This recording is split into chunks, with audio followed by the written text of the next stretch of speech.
안녕하세요. 비전공자도 합격하는 국제무역사 1급. 오늘은 해상위험과 해상손해에 대한 무역보험 파트 부분을 공부해 보도록 하겠습니다. 교재는요, 170페이지부터 178페이지까지고요. 우리 지난 시간에 무역보험 개요에 대해서 공부를 하면서 MIA라고 하는 영국 해상보험법이 통상 해상보험의 어떤 준거법으로 많이 지정이 되고 있다, 사용이 되고 있다 라고 이야기를 했죠. 그러한 MIA 1조에서는 뭐라고 이야기를 하고 있었냐면, 해상 위험에 대해서 보험자가 피보험자에게 보상할 것을 인수하는 계약이다 라고 이제 이야기를 했어요. 그래서 해상 손해라고 하는, 그 MIA에서 말하는 해상 손해라고 하는 것에 대해서 공부를 할 건데, 손해라고 하는 거는 그냥 자기 혼자 어느 날 갑자기 손해가 탁 하고 태어날까요? 그렇진 않죠. 손해라고 하는 거는 어떠한 위험이 있을 때 그 위험을 이제 근거로 해서 발생이 되어지는 게 바로 손해입니다. 그래서 해상 위험과 해상 손해는 떼어놓고 이제 생각을 할 수 없는 부분이다라고 보시면 되겠고요. 그럼 해상 위험이라고 하는 건 어떤 것이냐라고 했을 때 우리 교재에서 바다의 항해에 기인하거나 부수하는 위험을 의미한다라고 기재가 되어 있죠.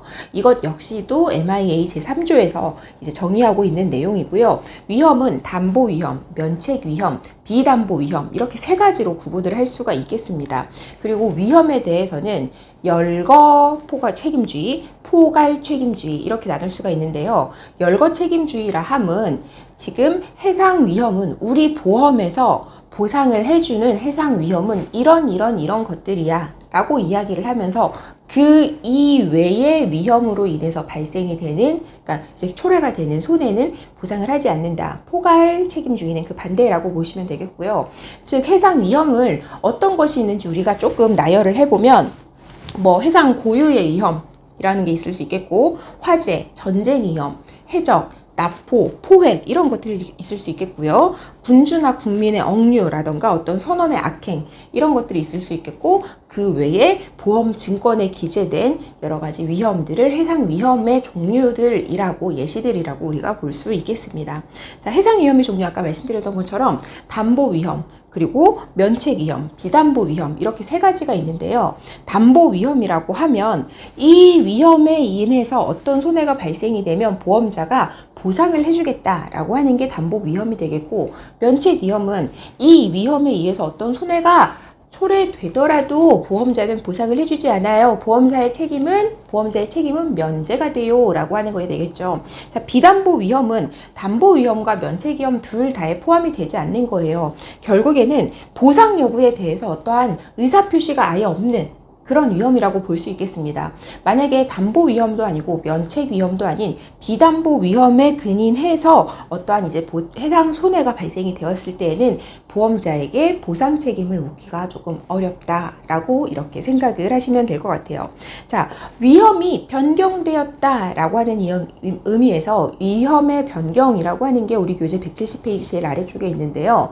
위험의 변경은 크게 두 가지를 이제 예시로 들 수 있겠습니다. 첫 번째가 1호가 있을 수 있겠고, 두 번째가 항해의 변경이에요. 1호라고 하는 경우에는 출발항과 도착항은 그대로예요. 출발항과 도착항은 그대로고 이 항로로 가게끔 정해져 있는데 정해진 항로를 벗어나는 걸 1호라고 합니다. 비록 정해진 항로가 있고 여기를 벗어났다가 다시 원래 항로로 돌아왔다고 할지라도 이미 1호는 성립이 되었어요. 이러한 1호가 있는 경우에 보험자는 면책이 된다라고 보시면 되겠고요. 항해의 변경 같은 경우에는 보험증권에 명시되어 있는 출발항 또는 도착항이 변경된 경우를 말한다 해서 이 역시도 1호와 동일하게 이후 항해 변경이 일어나면 그 이후에 보험자는 면책이 된다라고 보시면 되겠습니다. 자, 171페이지 넘어가 볼게요. 해상 손해입니다. 해상에서 일어나는 손해라고 하는 거는 크게는 물적 손해와 비용 손해 두 가지로 구분을 할 수가 있어요. 자, 우리 보험에서 그러니까 담보가 되는, 보상이 되는 위험은 일단 기본적으로 물적 손해가 있고요. 비용 손해 같은 경우에는 몇 가지 정해진 것들만 보상을 받을 수 있어요. 그래서 우리 교재에는 보험 약관 또는 법률에 의해서 규정된 특별 비용만 보상이 가능하다라고 이제 되어 있죠. 그럼 보험 보상이 되는 비용에는 순수 구조료, 계약 구조료, 특별비용, 손해방지 비용, 손해조사비용이 있다. 뭐 공동훼손 비용도 있고요. 이렇게 나와 있는데, 자, 우리가 물적 손해와 비용 손해로 크게 두 가지로 구분할 수 있다고 했는데, 물적 손해와 비용 손해에 대해서 조금씩 뜯어볼게요. 물적 손해는 전손과 분손으로 일단 구분을 할 수 있습니다. 전손은 전체가 그냥 없어져 버린 거. 분손은 보험 목적물이 일부가 제 기능을 발휘하지 못하거나 제 일부가 이제 상실이 된 것, 이렇게 부분적인 손해를 분손이라고 합니다. 자, 그리고 전손은요, 전손은 또다시 두 가지로 구분이 가능해요. 현실 전손이라고 하는 것과 추정 전손이라고 하는 게 있는데, 현실 전손은 실질적으로 보험 목적물이 전체가 완전히 파괴된 상태, 추정 전손은 보험 목적물이 있기는 한데 이거 어디다 갖다 쓸 수가 없어. 국도 못 끓여 먹어. 이런 경우라고 생각을 하시면 돼요. 그래서 현실 전손의 예시를 보면 첫 번째, 피보험 이익의 전부가 멸실 또는 상실되어서 회복할 수 없는 경우라고 되어 있죠. 예를 들면 그 보험 목적물이 어떠한 이제 배가 막 침몰할 것 같아요. 그래서 일부 짐들을 바다에 버려야겠죠. 배가 좀 가벼워져야 침몰하지 않으니까. 그래서 바닷물 속에 버려졌어요. 이 경우에 상실되어서 다시 회복할 수 없는 상태가 되었죠. 이때가 이제 현실 전손이 되겠습니다. 그리고 화물 본래의 종류가 달라질 정도의 손상이 발생된 경우, 시멘트를 실어가지고 오고 있는데 포대에 담아가지고 비가 너무 폭우처럼 아주 격하게 쏟아진 거예요. 젖었어요. 그래서 시멘트가 있죠. 굳어버린 거예요. 원래 가루가 있었는데. 이러한 경우에도 현실 전손에 해당할 수 있겠다. 그리고 선박의 행방 불명으로 상당 기간이 경과한 경우, 서프라이즈 같은 데 많이 나오는 이야기죠. 그리고 침몰된 선박의 인양이 불가한 경우라던가 도난 포획 등에 의해서 보험 목적물을 박탈당해서 회복할 수 없는 경우, 이런 경우들이 현실 전손의 어떤 예시들이라고 볼 수 있겠습니다. 자, 추정 전손은 물건이 있기는 한데 아예 사라지진 않았어요. 기능이 다 없어진 것도 아니에요. 그렇지만 피보험자가 이 보험 목적물에 대한 어떤 권리를 행사하기가 어려울 정도로 얘네가 막 비실비실해진 경우라고 생각을 하시면 될 것 같아요. 자, 고장이 났어요. 고장이라기보다는 어떤 데미지가 있었어요. 그럼 이제 이거를 수선하거나 수리를 보통은 시도하게 되는데, 수선이나 수리를 할 수는 있으나 실제 물건 가격보다 그 수선 수리비가 더 커. 배보다 배꼽이 더 커. 여러분 핸드폰 사용하시다가 고장이 나서 핸드폰 고치러 갔더니 핸드폰 수리비가 150만 원이 나왔어요. 그 핸드폰 새 거 사려면 120만 원인데 이런 경우가 추정전손입니다. 그리고 보험사고로 화물의 점유를 상실한 경우, 점유를 상실을 했고 이거를 구조는 할 수 있어요. 근데 그 구조비가 실제 시장에서 그 물건이 판매가 될 때의 시장 가격보다 구조비가 더 큰 경우, 이런 경우도 추정전손이 될 수 있겠습니다. 그래서 실제 보험 목적물은 있으나 이거는 아예 없는 걸로 봐야 돼 라고 칠 수밖에 없는 경우를 추정전손이라고 하고, 이런 추정전손이 발생한 경우에는 전손으로 처리를 하거나, 추정전손도 전손의 부분이죠. 전손으로 처리를 하거나 분손으로 처리를 하거나, 그거는 피보험자의 선택이에요.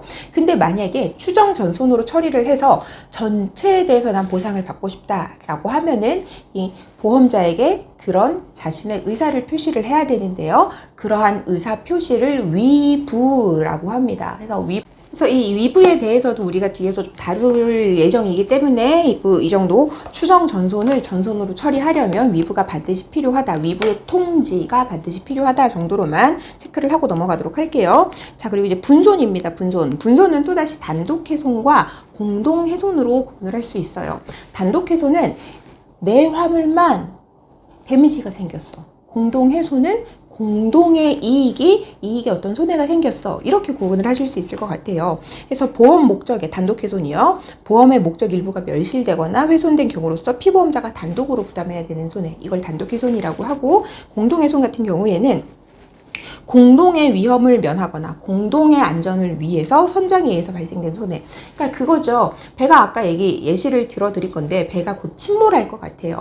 그래서 모든 우리의 물건이 다 이제 가라앉을 것만 같아. 그래서 몇몇 개를 던졌어요. 공동의 이익을 위해서 그게 발생된 손해죠. 그걸 공동훼손이라고 합니다. 이런 공동훼손은 비용적인 손해도 있고요. 그리고 공동 희생 손해도 있다라고 보시면 되겠습니다. 그래서 공동훼손은 공동의 해상 사업에 있어서 위험에 직면한 재산을 보존할 목적으로 위험 작용 시에 위험의 작용 시에 이제 발생하던 어떠한 이례적인 희생 또는 비용이 합리적으로 지출되거나 초과된 발생한 경우라고 이 생각을 하시면 되겠습니다.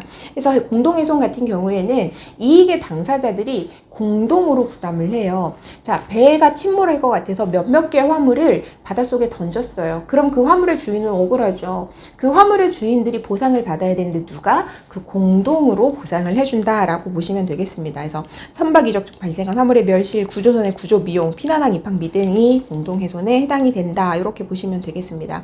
그래서 물적 손해는 전손과 분손으로 구분이 가능했고요. 전손은 현실 전손, 추정 전손이 있었고, 그리고 이제 분손은 단독 훼손과 공동 훼손이 있었습니다. 자, 이제 비용 손해에 대해서 이야기를 할 건데, 손해방지비, 구조비, 특별비, 특별비는 단독 비용이라고도 합니다. 단독 비용이라고도 하고요. 손해조사비, 이게 비용 손해인데요.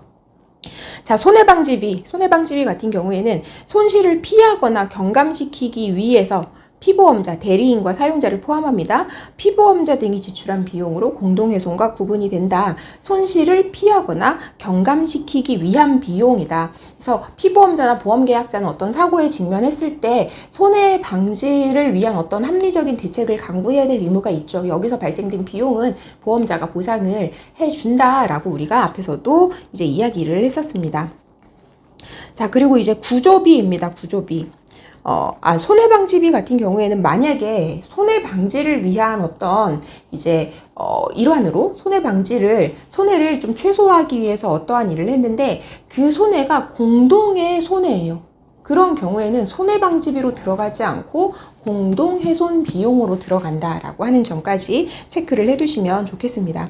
구조비입니다. 위험에 처한 선박이라던가 인명을 자발적으로나 어떤 계약에 따라서 구조하는데 발생하는 비용, 이런 것들을 이제 구조비라고 하고요. 특별비라고 하는 건 보험 목적물의 안전 또는 보전을 위해 지출된 기타의 비용이라고 얘기를 하고 있어요.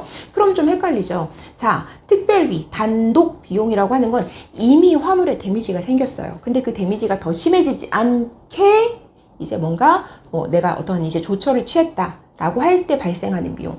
예를 들어서 비가 너무 억수같이 내리고 있어요.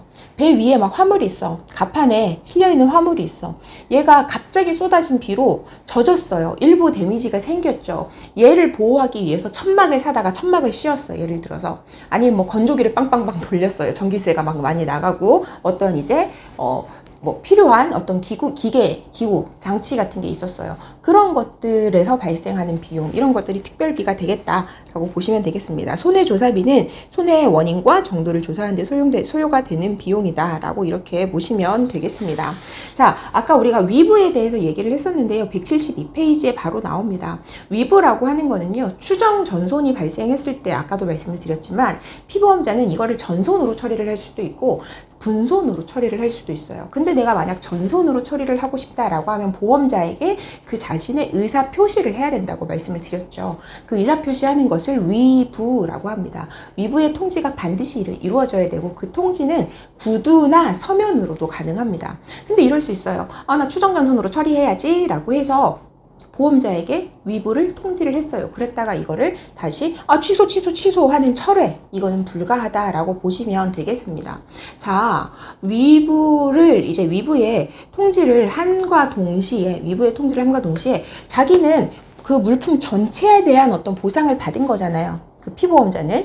그렇기 때문에 남아있는 어떤 잔존물이라던가 여러 가지 권리들이 있겠죠. 이거 뭐 손해보상을 청구할 수 있는 권리라던가 이러한 이제 잔존물이라던가 기타의 모든 권리는 누구에게? 나에게 보상을 해준 보험자에게 권리를 이전한다라고 보시면 되겠습니다. 자, 그리고 위부와 함께 대위라는 게 나와 있는데요. 대위라고 하는 거는 우리 무역보험이 이제 이 화물 해상보험이 실손보상 원칙에 이제 근거하고 있죠. 그렇기 때문에 그런 개념에서 탄생이 된 건데요. 만약에 내가 어떤 화물에 데미지가 생겨서 보상을 받았어요.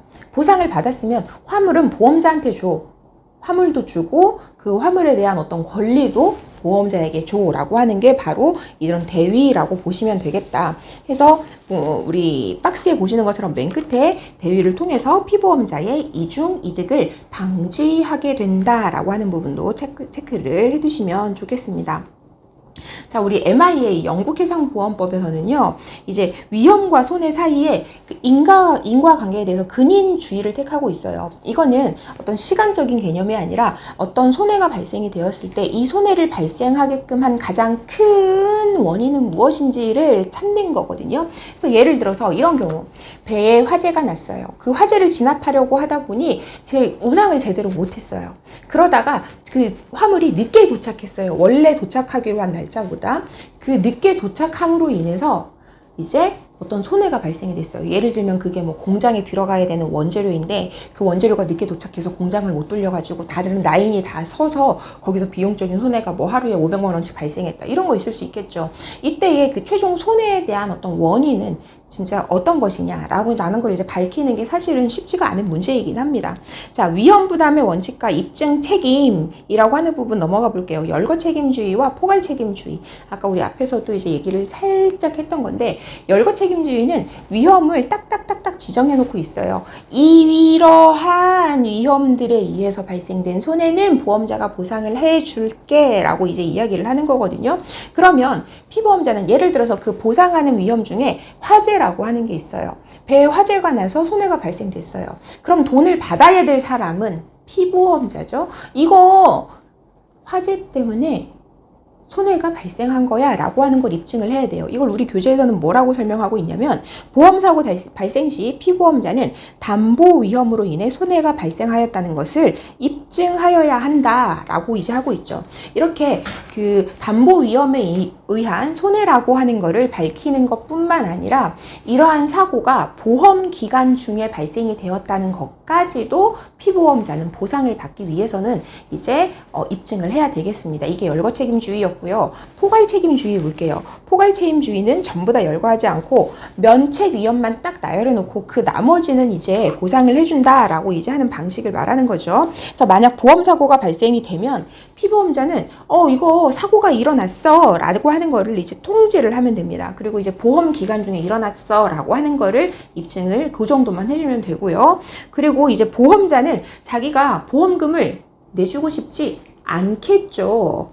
돈을 내치고 싶어 하는 사람은 없으니까요. 그러려면 보험자는 보험금을 주지 않으려면 그 손해가 면책 위험에서 발생됐다는 것을 보험자 스스로 입증을 해야 된다. 이렇게 보시면 되겠습니다. 만약에 이 입증을 못하면 당연히 보험금을 지급을 해야 되고요. 자, 우리 처음에 보험계약 이제 개요 부분을 지난 강의에서 살펴봤을 때, 보험자는 피보험자 또는 보험계약자에게 보험 증권을 이제 건네줘야 된다라고 이야기를 했어요. 그러면서 제가 그 동시 조건이라고 얘기를 했는데, 사실 이제 당연히 보험료의 반대급부로 보험 증권이 나가야 돼 라고 하는 뜻으로 이제 받아들이시면 될 것 같고, 실제 보험 증권은 계약의 성립 당시나 성립 후에 작성되고 기재가 될 수 있다라고 보시면 되겠습니다. 그리고 다른 여러 가지 성문법에 별도로 규정이 있는 경우를 제외하고는 보험 계약이라고 하는 거는 보험 증권이라고 하는 서류에 구현이 돼 있어야 돼요. 이제 보험 증권에 대해 살펴볼 건데, 일단 어떻게 생겼냐면, 보험 증권의 이제 위쪽 부분 좀 일부를 가져와 봤어요. 그게 우리 교재 173페이지에 있는 거고요.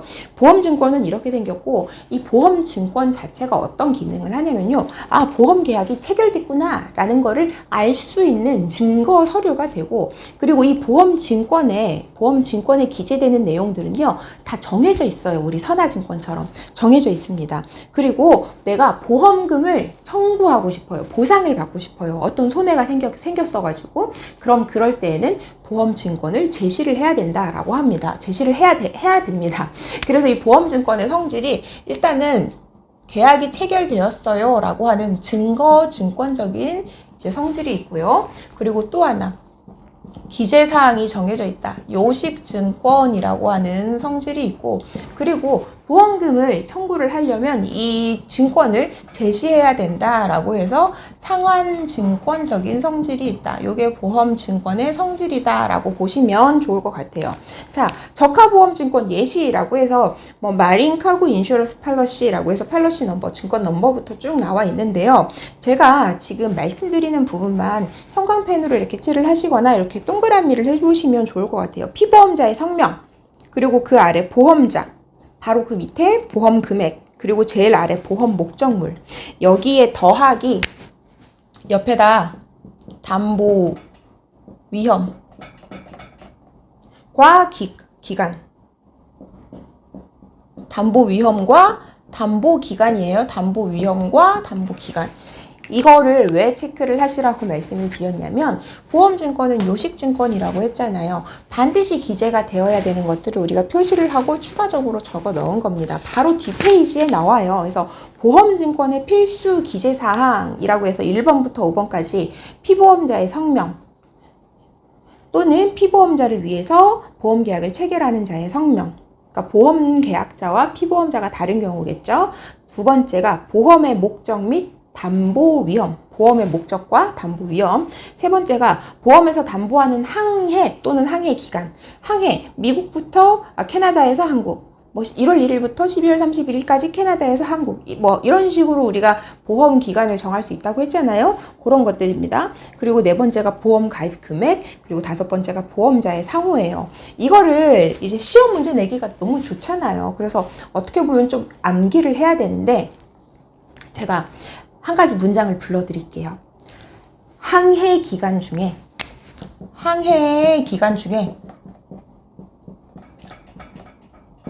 어떤 담보 위험으로 담보 위험이 발생하면 어떻게? 우리는 보험 금액을 보상받고 싶겠죠. 보험 금액을 보상받을 목적으로 비명을 지르는 겁니다. 으악, 보험금 줘라고. 크게 소리를 지르니까 비명을 좀 강하게 써서 피명이라고 쓸게요. 우습지만 보험증권 필수 기재 사항입니다. 자, 항해 기간 있죠. 그리고 담보 위험 있죠. 항해 기간 중에 담보 위험이 발생하면 보험 금액을 보상받을 목적으로 피명 질러. 여기서 보상하고 피명은 보험자 상호, 피보험자 명칭, 성명 이렇게 생각을 하시면 되겠습니다. 이렇게 해서 그냥 간단하게 정리를 하고 넘어가도록 할게요. 자, 기평가 보험증권과 미평가 보험증권. 기평가 보험증권은 보험증권에 보험가액이 기재된 거예요. 보험가액은 보험 목적물이 손해를 입게 되었을 때 최대 한도로 입을 수 있는 손해액을 말하는 거였었죠. 그럼 보험가액이 기재된 것으로 보험사고가 발생이 되면 보험 금액에 따라서 보험금이 지급이 된다. 이렇게 보시면 되겠고, 미평가 보험증권은 보험가액이 기평가와는 반대로 기재가 되지 않은 것을 말한다. 이 경우에 보험가액이 정해져야 그 보험가액 내에서 보험금이 결정이 되고 그리고 보상이 이루어지겠죠. 그래서 보험가액은 보험금액의 한도 내에서 사고가 발생할 당시 평가한 금액이다 라고 이렇게 평가한 가액이다 라고 이렇게 보시면 되겠습니다. 간단하게 기평가 보험증권과 미평가 보험증권은 보고 넘어가도록 할게요. 자, 보험증권의 특별 약관들이 시험에 한 번씩 출제가 돼요. 그래서 지금 총 4개가 나와 있는데요. 첫 번째 거를 제외한 나머지 3가지는 어떤 화물의 종류에 따라서 선택적으로 좀 기존에 내가 가입한 보험 계약에 추가할 수 있는 특별 약관이다 라고 생각을 하시면 될 것 같아요. 이걸 줄여서 우리가 특약이라고 이야기를 많이 하죠. 제일 처음 있는 게 내륙장치 위험 확장 담보 Inland Storage Extension이라고 해서 ISE라고 줄여서 많이 부릅니다. 이거는 화물이 출발을 해서 최종 도착지에 도착을 했어요. 그럼 이 나라에서 그냥 화물이 쑥 들어갈 수는 없잖아요. 그렇게 되면 그게 밀수입이니까요. 그 나라 세관에다가 수입의 신고를 해야 되는데 그 수입의 신고를 하고 처리하는 기간이 자꾸 늘어지는 거예요. 그래서 그걸 수입통관 지연이라고 합니다. 수입통관이 너무 지연돼서 어디까지 지연이 됐냐면 위험 담보 기간이 초과가 된 거예요. 그 초과된 기간 동안에 계속해서 그 나라 세관 관할의 어떤 창고에 화물이 들어있을 텐데 그 안에서 발생할 수 있는 화재라던가 해일에 의한 항구 근처에 창고가 있겠죠. 그런 손해를 보상한다는 취지의 약관이 ISE 라고 보시면 되겠습니다. 그래서 내륙 장치 위험 확장 담보가 되겠고요. 자, 그 다음에 기계 수선 특별 약관이에요. 수선이라고 되어 있죠. 기계 수리비입니다. 수리비. 그래서 기계 일부에 손상이 발생한 경우에 합리적인 수리비를 보험자가 보상을 해주는 거다. 만약에 전손이 됐다면 당연히 이 기계 수선 특별 약관은 적용이 되지 않겠죠. 전손으로 바로 처리를 해야 되겠죠. 기계를 수선을 하는데 어떤 부품을 해외에서 사와야 돼요. 그럼 그 사오는데 물류비 들겠죠. 비행기를 타고 오든 배를 타고 오든. 그리고 그게 수선에 사용되기 위해서 수입국의 세관이라고 하는 곳에서 얘를 수입 신고를 하고 통관을 하는 과정에 세금이 발생할 수 있잖아요. 그럼 그런 것까지 다 포함을 해서 이제 수리비로 보상을 해주게 됩니다. 자, 그리고 가판적 약관이라고 하는 거는 가판 위에 올려져 있는 화물이에요. 원래는 가판 위에 화물이 올려져 있으면요, 보험자가 보험 가입을 안 시켜줘요. 워낙에 위험하니까. 외부 노출에 너무 막 뜨거운 태양, 그리고 갑자기 막 비나 눈이 쏟아진다, 바닷물이 들이친다, 이런 너무 많은 위험들에 노출이 되어 있다 보니까 보험자가 위험 인수를 하지 않아요. 보험가입 거절한다는 얘기예요. 그런데 어쩔 수 없이 가판에 이제 실려야 되는 화물들이 있을 수 있겠죠. 살아있는 동식물이라던가 뭐 위험물 같은 거, 중량 화물, 너무 길거나 너무 큰 거 밑에 아래쪽에 실을 수 없는 그런 것들은 이제 가판 위에 실을 수밖에 없는데, 이럴 때 이제 사용할 수 있는 게 가판적 약관 온데 클로즈라고 하는 겁니다. 그래서 이렇게 가판 위에 있다가 어떤 손해가 발생이 되면 이거를 보상을 해주겠다라고 하는 내용이고, 당연히 뭐 앞에 있는 ISE도 그렇고 기계수선 특별약관도 그렇지만 당연히 가판적 약관도 추가 비용이 발생이 되겠죠. 그리고 라벨 약관, 이거는 물건에는 하등 이상이 없어. 예를 들어서 이제 뭐 망고 주스가 동남아에서 한국으로 수입이 되는데 병에 들어 있어요. 근데 이게 막 바닷물이 들어와가지고 혹은 옆에 있는 화물이 뭐 물이 들어있었는지 그게 툭 터져가지고 다 젖은 거예요. 그래서 라벨이 축축하게 다 젖었어요. 근데 내품엔 아무 이상이 없어. 이때 라벨 교체비 이를 한도로 해서 보상액을 계산한다는 취지가 규정된 약관이 바로 라벨 약관이 되겠습니다. 자, 이제 보험 클레임과 사고 발생 시 처리 절차에서 나와 있는데요. 클레임 처리 절차에 보시면 그 기본적으로가 아니라 우리 첫 번째 무역보험 강의 무역보험 개요에서 나왔었던 보험 계약자와 피보험자의 의무에 대한 내용도 좀 일부 나와 있어요. 어떤 사고가 발생하면 손해 방지라던가 경감에 대한 이 경감을 위해서 적절한 조치를 취하고 선의로서 사고의 귀책이 있는 제3자를 대상으로 한 권리가 보존될 수 있도록 한다. 이거 보험자가 아니라 죄송합니다. 피보험자와 보험 계약자의 의무 중 하나죠. 다만 손해배상 청구권 등을 확보하지 않는다고 해서 내가 손해배상 청구권에 어떤 권리가 적절히 보존되도록 하는 거지, 그거를 막 확보를 굳이 억지로 해야 될 필요는 없다. 이거 유지가 되도록 권리를 내가 보존하기 위한 조치를 하면 되는 거지, 내가 손해배상 청구권을 확보해 놓지 않았다고 해서 보험금 지급이 거절되는 것은 아니다 라고 하는 부분까지도 체크를 해두시면 좋겠습니다. 자, 사고가 발생이 되면 손해 방지 를 위한 혹은 경감을 위한 조치를 취하고 즉시 보험자에게 사고가 발생이 되었어요 라고 이제 통지를 해야겠죠. 사고 통지를 하는 것도 보험계약자와 피보험자의 의무 중 하나입니다. 그러고 나면 이제 보험자는 사고 조사를 합니다. 사고 조사를 하고요. 사고 조사 결과에 따라 보험금을 산출을 하고 이제 보험금을 지급을 하게 되겠죠. 그래서 사고 위험이 담보 위험에 속하는 경우, 포괄 책임주의라면 면책 위험에 속하지 않는 경우, 이 경우에 이제 보험금이 지급이 될 것이고, 만약에 이제 은행이 보험증권상의 피보험자로 되어 있는 경우에는 실제 화물의 주인인 내가 보험금을 지급을 받으려면 은행에 지급 동의서를 이제 제출을 해야 된다라고 하는 내용까지 보시면 되겠습니다. 자, 클레임 제기 기간이라고 하는 게 176페이지에 나왔어요. 여기서 말하는 클레임은 네가 나한테 왜 이랬어, 이거 니네가 잘못했어, 막 싸우자고 하는 클레임이 아니라 보험금 주세요라고 말하는 거를 이제 보험금 주세요라고 하는 의사표시를 말해요. 그래서 클레임 제기 기간이 뭐 해상운송과 항공운송으로 나뉘어져 있는데, 일단 이렇게 나누시면 될 것 같아요. 화물의 어떤 멸실이나 손상이 있는 경우, 이 경우에는 해상과 그리고 항공으로 구분을 할 수 있어요. 해상은 화물이 인도가 된 날로부터 3일, 그리고 3일 내에 인도일로부터 3일 이내에 클레임 통지를 해야 되고, 그리고 실제 화물을 수령한 날로부터 1년 이내에 본 클레임을 파이널 클레임이라고 우리 교재에 나와 있죠. 본 클레임을 제기를 해야 된다라고 보시면 되겠고, 항공은 좀 더 길어요. 인도일로부터 14일. 이게 멸실 손상에 관한 거고요. 나머지는 이제 다 항공에 관한 거예요. 보시면 아시겠지만 3일, 14일 돼 있죠. 밑으로 갈수록 기간은 점점 늘어날 겁니다. 자, 지연 도착 늦게 왔어요. 딜레이가 있었어요. 딜레이로 인한 경우 사실 지연에 근거한 이제 경우에 해상 같은 경우는 해상이 왜 없냐면 해상 이제 운송에 있어서 해상보험에서는 지연으로 인한 손해는 면책위험에 속해요. 그렇기 때문에 없습니다. 참고로 알아두시고요.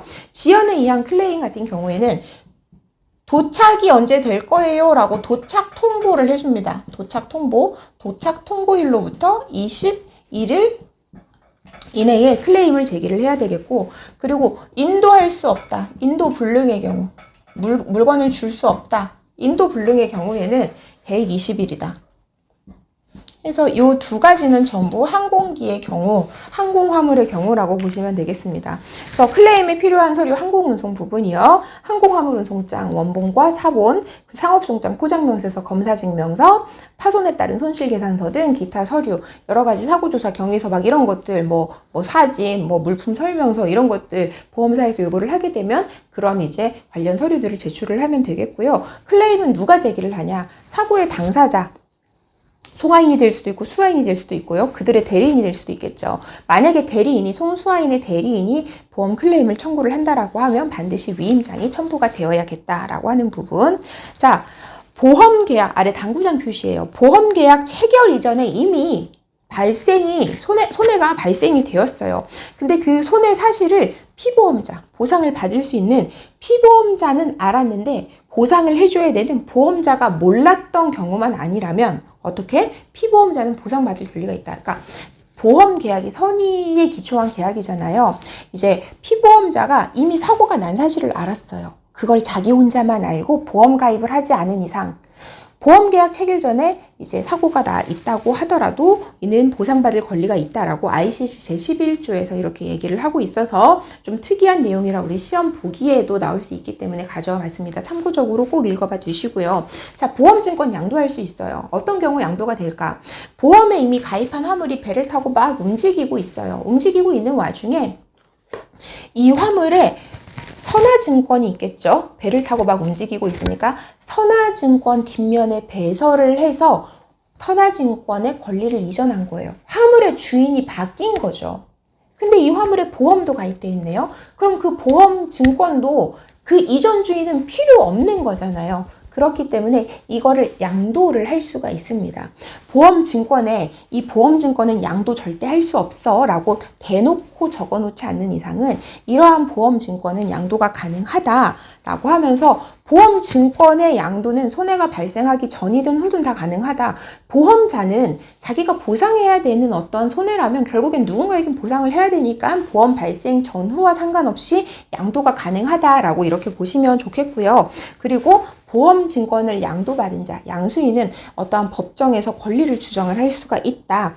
보험증권의 양도는 선화증권처럼 배설을 할 수도 있고 만약에 다른 관습적인 방법이 있다라고 하면 그 관습적인 방법에 따라서도 보험증권을 양도할 수 있다. 이렇게 보시면 되겠습니다. 자, 출제 유형 파악하기 177페이지 볼게요. 우리가 볼 문제는 2번 문제고요. 다음 중 인코텀즈 2020과 해상보험의 관계에 대한 설명으로 틀린 것은 해서 틀린 보기를 고르라고 하고 있죠. 일시정지 하시고 답은 1번인데요. EXW 보시면 매도인에게 보험계약 의무 없죠.